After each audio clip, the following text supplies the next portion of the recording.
Thank you very much for organizing this event. Thank you very much for the invitation. I will present a research work that we have been conducting with my colleagues from the Polytechnic University of Tirana. Actually, I'm an urban planner with a specific interest in acoustics, the science of settlements. And during my research work, I have understood that understanding what happens in the intangible dimensions, such as political dimension or historical dimension, is quite crucial and important in order to decode what happens in the physical dimension of the built environment.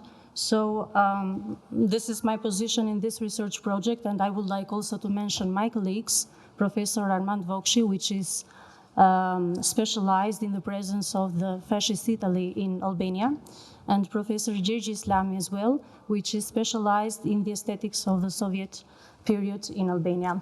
I would try to build a quick narrative of the 20th century, focused in Tirana, that somehow tries to decode this dialogue.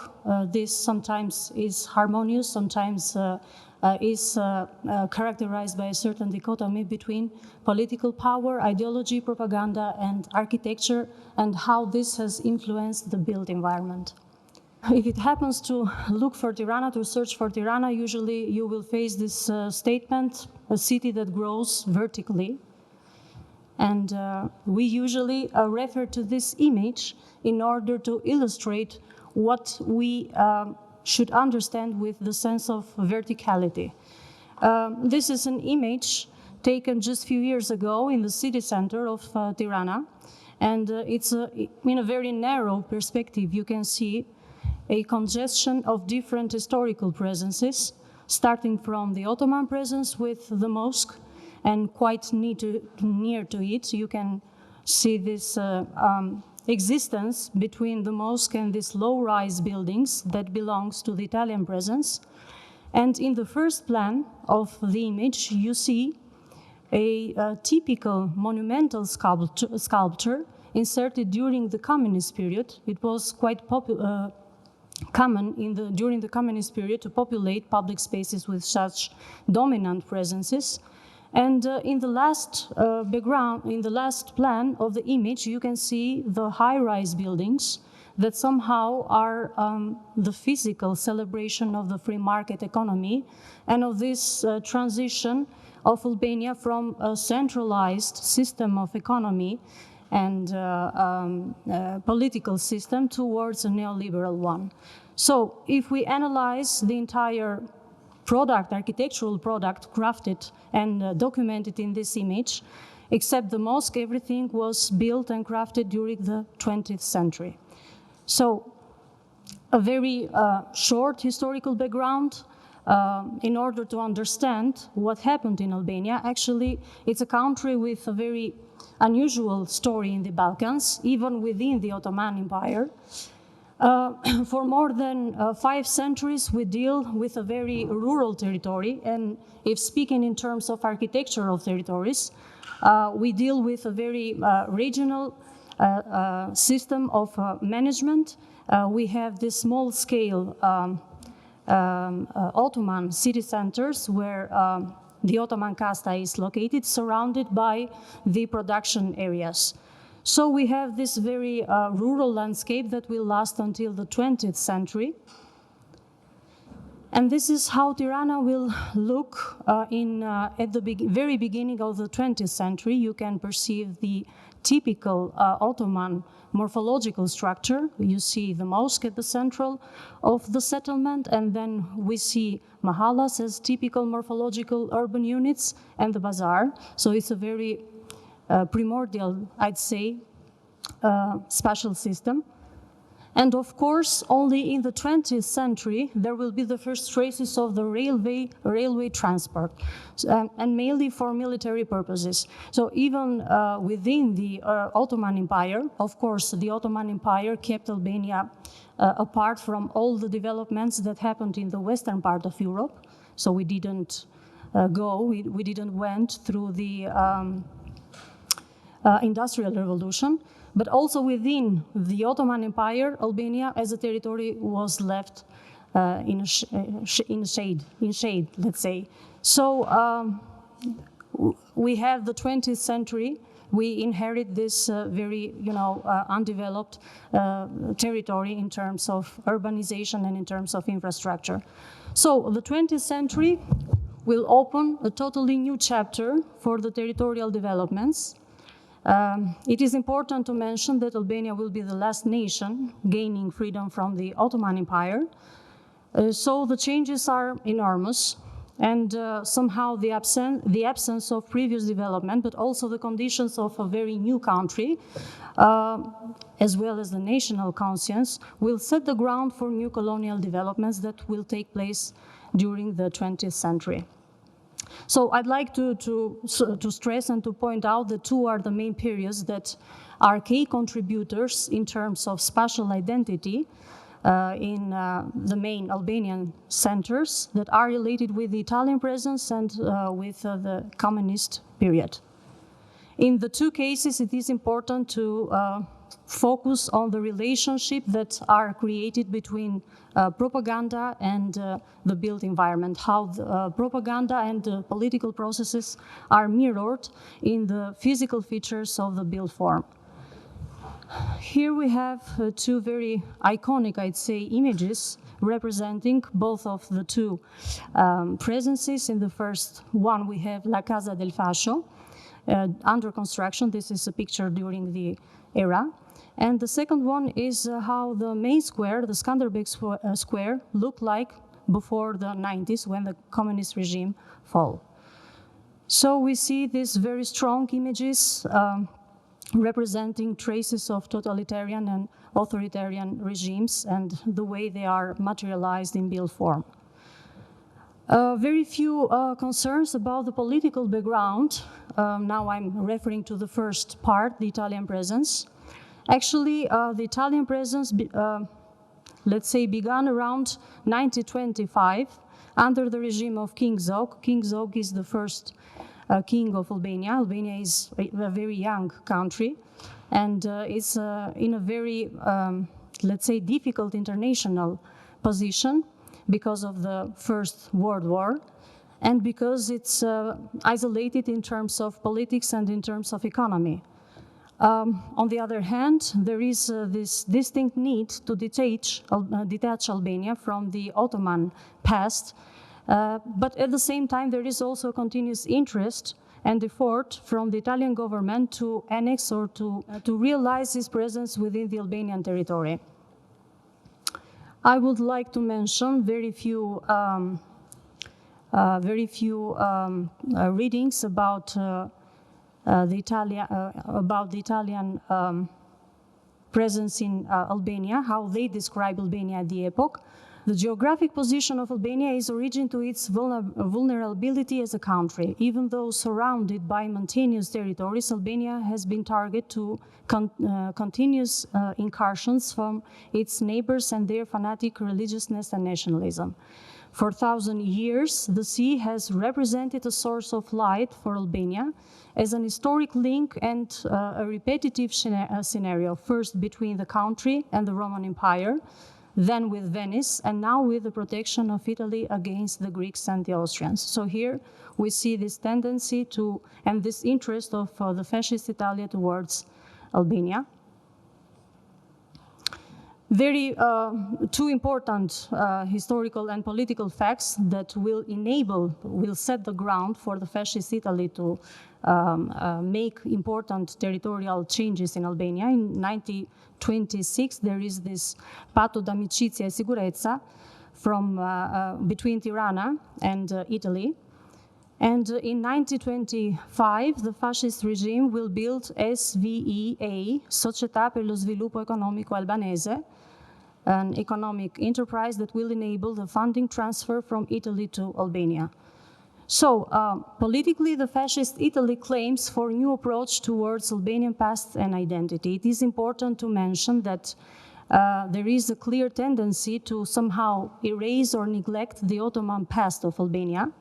And on the other hand, there are several attempts in order to justify the links between Albania and Romanita.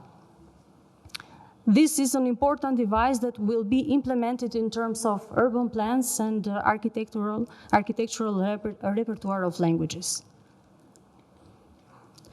The territorial transformation starts with Tirana and then with Durrës. Durrës is an important harbor city. And this is how Tirana will look after the first interventions of the fascist Italy. This is the old axis of the organic city or the Ottoman city, which is the direction west to east. And we see the strong urban gesture proposed by the Italian intervention that it's quite the opposite. It's a certain dichotomy in terms of spatial structure, but it's all intentional in order also to neglect what the Ottoman Empire left to Tirana. So after Tirana, there will be several master plans for the main city centers of Albania: Elbasan, Korça, Vlora, Berat, actually Ufficio Centrale, built like almost 10 regulatory plans for different cities in Albania. And these master plans were associated also with design of several public buildings, witnessing a gradual transformation of language and aesthetics. So the 2 decades of construction activity in Albania were characterized by the presence of 2 main schools, La Scuola Romana, La Scuola di Roma, and ending up with the Florence influence or Il Gruppo Toscano. Actually, there is an intervention of a sequence of different architects contributing in this transition, beginning with the work of Brasini, Florestano di Fausto, Morpurgo, and Bosio. The first transformative projects of Brasini reflects the references of Beaux-Arts, and he is also interested in themes such as urban ventilations. He proposes, this is the proposal of Brasini for the main square of Tirana, and this is an almost Baroque scenography with these urban corridors that will be afterwards completed by the work of Florestano di Fausto. He will simplify a bit the urban composition, and he also will complete the intervention with buildings characterized by a neoclassic, almost eclectic, I'd say, aesthetical language. These are some original drawings of the work of the architects. And another interesting contribution, a connection point that will enable this transition from this first part of aesthetics toward the monumental rationality of Gerardo Bosio will be the work of Vittorio Morpurgo. He still keeps the austerity of the metaphor of Romanita by strongly relying in typical compositional elements, recalling the great Rome, but by slowly introducing a purification of language. The transition of languages, aesthetics, is due to many factors. It's important to mention that it's also the influence of the modernism that infiltrates theoretically in Italy as well, so contributes in this transition of language. Here are some drawings. This is a proposal for the National Bank from Vittorio Morpurgo. This is the final version, and this is actually how the building was realized, so it is easily perceivable, the simplification of language. And of course, the work of Gerardo Bosio will remain, let's say, very important in implementing this monumental rational fascist traces in Tirana. The affirmation of autarkic ideology imposes the use and reference to materials and resources that Italian soil produces. It is also important to mention the role that technological issues played in this simplification and in this purification of language. All the materials that were used for the new buildings actually were imported from Italy, and these are the drawings that Gerardo Bosio proposed for La Casa del Fascio. It is important to mention that it quite plays an important role in the city identity of Tirana. And here are some very interesting interventions about the aesthetics of Gherardo Bosio. I would like to mention some interventions from Ezio Godoli. Actually, he relates the building of aesthetics of Gherardo Bosio with his participation in Naples Pavilion. Actually, there are two analyses about this work of Gherardo Bosio in Albania. Piacentini admits that there is a strong relation of the aesthetics of Gherardo Bosio, a strong relation with the local culture of Albania in a very old typology, which is not influenced by the Ottoman presence. On the other hand, there is Armando Dillon, which actually says that his, let's say, aesthetics is built based on the fortified palaces of Tuscany. In both cases, we find an approach that is resonant with the fascist ideology. So finding inspiring local elements that are authentic by neglecting the Ottoman heritage, or imposing a language that is resonant with austerity and rational monumentality that evokes archetypes of the ancient Rome.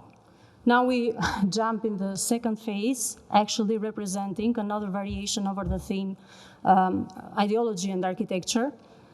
In this second case, ideology isn't based in the idea of development coming from a more elevated cultural system, as it happened in the first case, but in this case, ideology enters into a more deeper scale, attempts to control the individual and to repress every sign of individual action.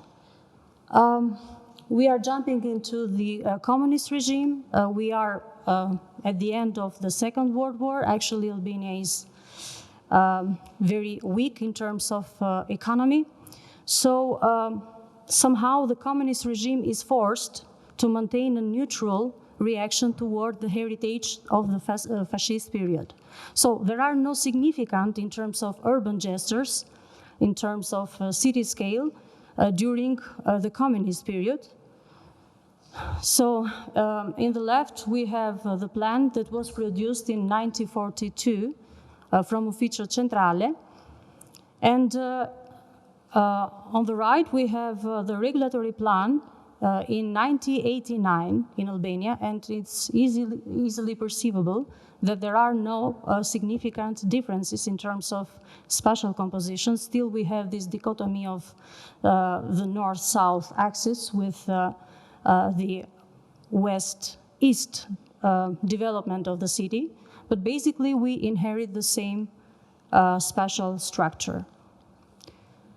However, there will be a certain amount of propaganda and pressure trying to enter and to control the architectural scale or even the urban space scale. This is a painting of Spiro Christo, 1966, that tried to depict Albania at the beginning of the communist period.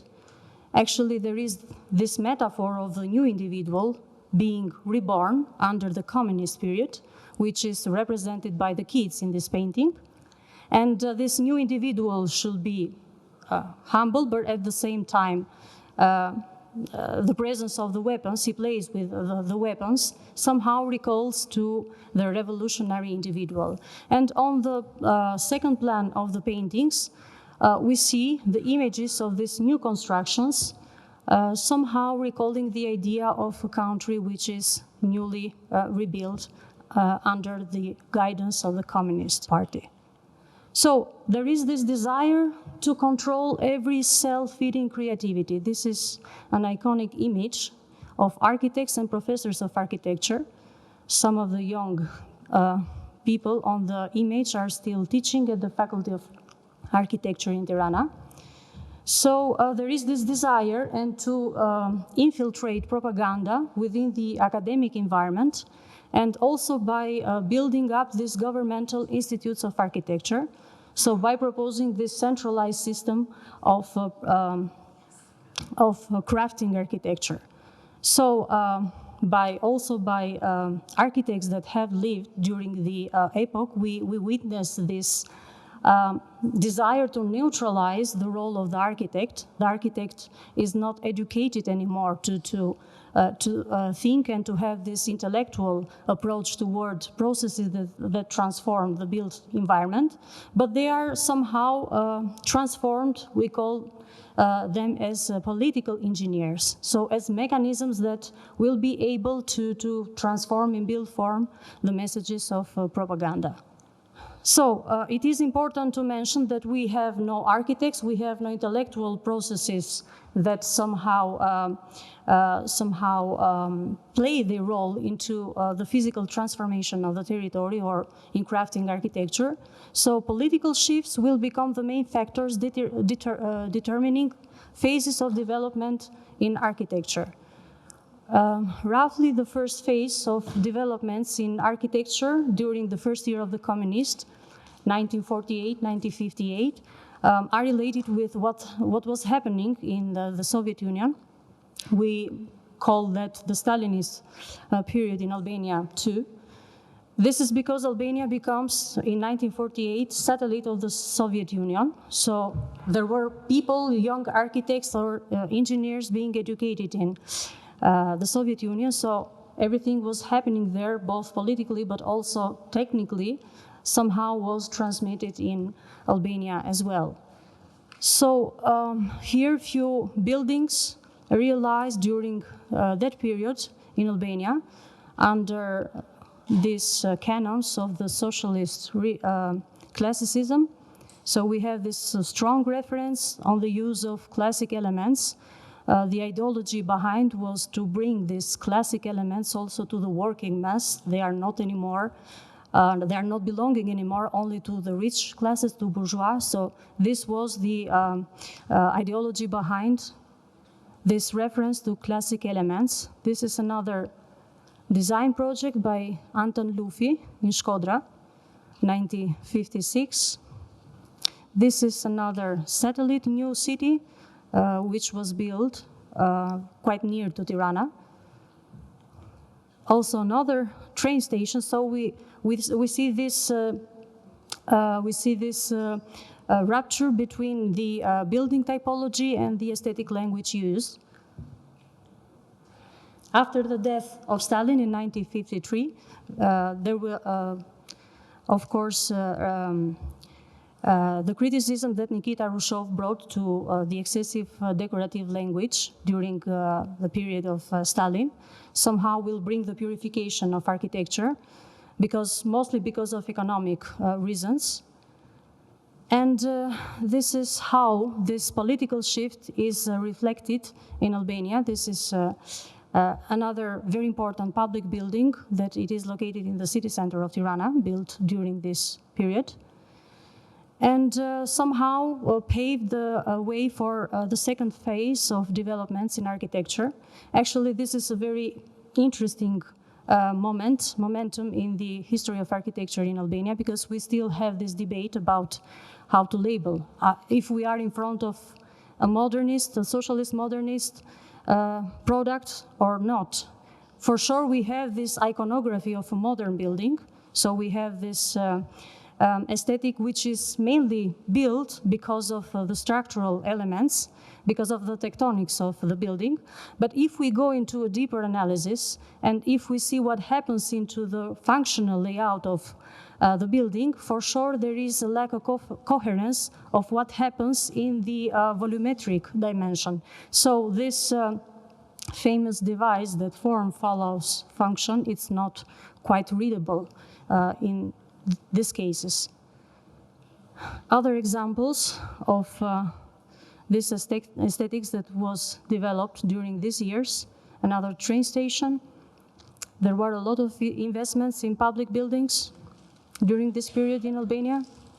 Still, we found some very elegant, intuitive solutions. This is designed from Valentina Pistoli, one of the first architects in Albania. Other examples illustrating this period. And of course, there were also infiltrations from what was happening around Albania.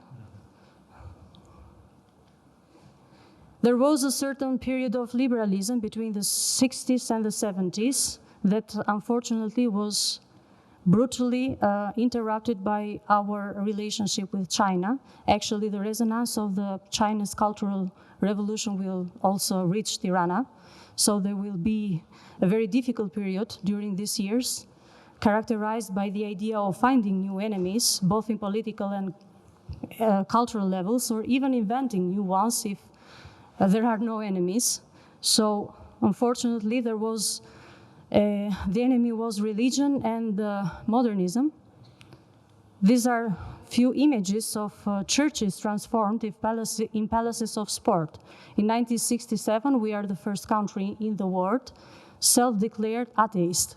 So there is this desire to transform or to neutralize any form of authority that was somehow competing with propaganda.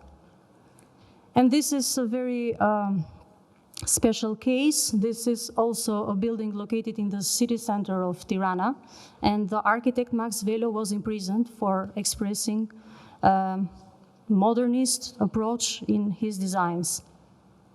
And this is an intervention of the dictator himself, advising architects how the national architecture should be. This is a design, a project designed by the dictator's daughter, implementing what the dictator is teaching to architects. And actually, we are entering in the third phase, which somehow is one of the most difficult to decode, because the pressure of ideology and propaganda is too strong and distort the creative processes. This is a project designed by Mitra Georgi in 1979. All architects are obligated to implement elements coming from tradition within their design. For instance, here we have a reinterpretation of a Balkan house, but transported in such scale, loses the idea and ends up in a very bizarre composition that it's quite difficult to label. Another form of nationalistic elements implemented, embedded into design projects. This is the National Historical Museum in Tirana, and here we have this decoration of the facade with this huge, I'm not having the word,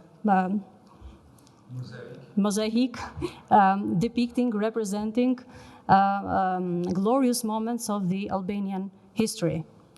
So architectural objects are transformed into giant screens for the propaganda to communicate with its citizens. Another example of a bizarre architectural reaction to the urge to implement again local traditional elements into architecture. This is a Palace of Congress, 1986. To end in this presentation with one of the most interesting cases that somehow illustrates how propaganda distorted creative processes and design processes. This is the project for a train station, and it has nothing to do morphologically with a train station. The architect took the shape of an eagle, because the eagle is found in the Albanian flag, and transformed it in a layout of a train station. So this is one of the most interesting cases that illustrates this very difficult relation between propaganda and creative processes. So to conclude with the nowadays questions, so of course there is this need to complete the study concerning the communist period, because this is a very young project. We are working in this project not more than 3 years. Of course, it's required a comparative analysis with the rest of the East Bloc, so we can objectively understand facts, historical facts. And on the other hand, there is this need to evaluate and to preserve the heritage of the era. Thank you. Thank you very much.